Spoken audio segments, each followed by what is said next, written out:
vamos a ahondar, vamos a hablar un poco más a fondo sobre esta situación que están enfrentando las personas en reclusión con la pandemia.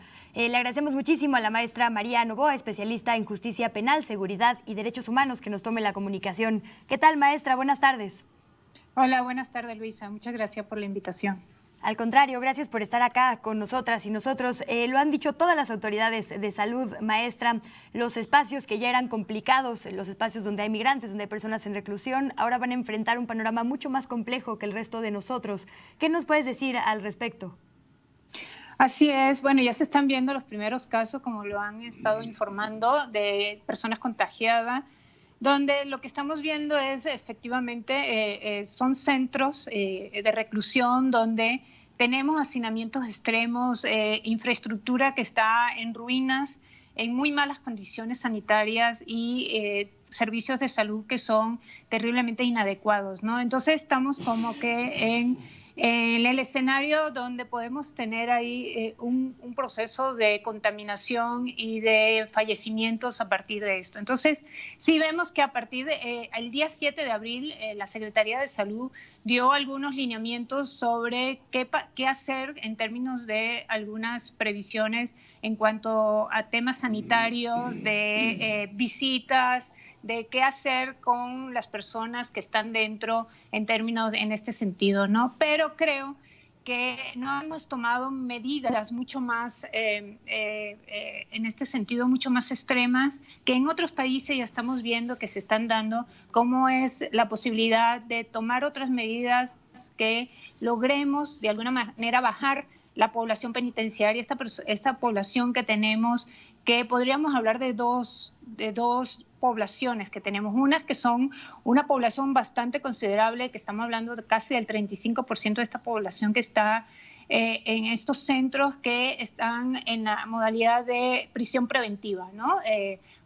Justificada o oficiosa, que son personas que están en espera de sentencia, y otras que serían los reclusos que ya tienen o las reclusas que ya tienen sentencia, ¿no? Entonces, son dos poblaciones que efectivamente creo que tenemos que empezar a tomar medidas a lo que serían los principales actores de lo que es el sistema de justicia penal, como serían los jueces, los fiscales y los órganos administrativos de estos centros, que ayuden de alguna manera a ir a políticas mucho más, en ese sentido, más extremas de descarcelación de estas personas, con un uso racional del derecho penal, ¿no? Creo que aquí tenemos que empezar a tomar ciertas medidas que lo hemos visto en estos centros, en países en Europa, en el mismo Estados Unidos. Hace apenas unos días el gobernador de Nueva York liberó a más de 1.100 prisioneros de los centros de reclusión de Nueva York por este tema de la contingencia, y creo que son medidas que son muy necesarias porque sabemos que, y precisamente en la región de América Latina y en México, igualmente tenemos condiciones que no se van a resolver en corto plazo y tenemos en alto riesgo esta población en cautiverio. María, es un tema complicado el que pones sobre la mesa, pero como dices, un tema que ya se está aplicando en otras geografías. Hablabas de Europa, de Irán. En Brasil, ante la situación tan complicada, hubo una fuga, no fue que los liberaran, pero ya estamos viendo que claramente hay situaciones límite, digamos, en estos centros de reclusión. Se discute el tema, por ejemplo, de robo famélico también, o de primodelincuentes, ¿no? Que no sean obviamente pues delitos graves, sino situaciones como las que tú dices, que se pueden enfrentar y que pueden rendir cuentas a la justicia de otra forma. ¿Qué panorama te imaginas aquí, no solo en la Ciudad de México, sino en el país en general? ¿Cómo podría funcionar un esquema? ¿Qué hemos aprendido de lo que han hecho otros países? Es decir, ¿los liberan y los mandan a su casa con brazaletes o los mandan a dónde? ¿Cómo funcionaría? Exacto. Inclusive fíjate que tenemos ya una regulación, ya tenemos una normatividad definida, que simplemente es un problema de aplicación, ¿no? Es decir, que no tendríamos que tomar grandes decisiones ni a nivel legislativo ni a nivel del Ejecutivo, sino una aplicación racional del derecho penal, ¿no? Entonces sí por ejemplo, todo lo que serían estas personas que cometen un delito en estos tiempos, cómo no aplicar la prisión preventiva, sino hacer una valoración y lograr aplicar medidas cautelares distintas, como la reclusión en casa o otras medidas que nos permitan de alguna manera no seguir aumentando esta población penitenciaria. Igualmente ya las personas que están en reclusión, tomar estas medidas que de alguna manera podrían en decisiones conjuntas, como una política en ese sentido de preliberaciones, de liberaciones condicionada o sustitución de la pena, o usar el criterio de oportunidad. Es decir, que sí podemos lograr, a partir inclusive de estos tipos de hechos menos graves, que no implicarían mayores riesgos a víctimas de la sociedad, que podríamos tomar este tipo de medidas. Y aquí es un llamado de conciencia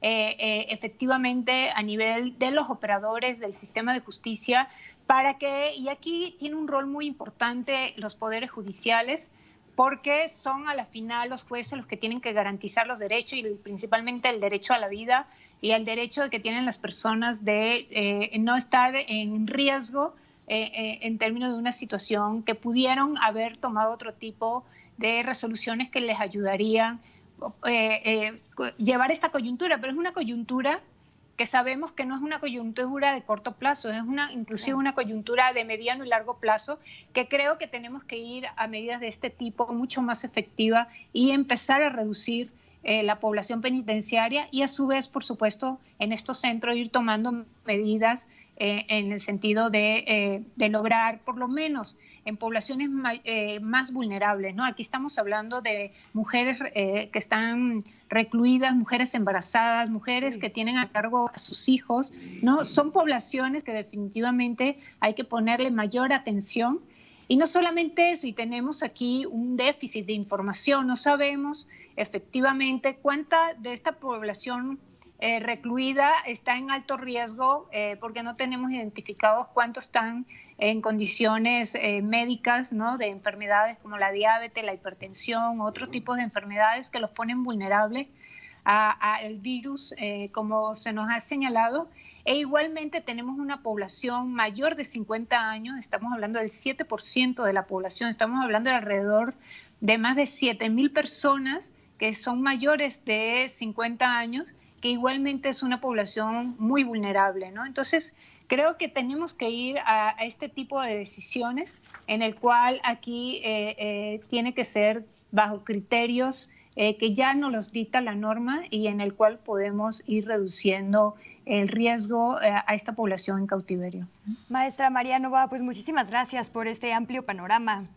Y por tu expertise en estos temas. Al final se trata de una reinserción social, ¿no? Ese es todo el propósito de que estén ahí.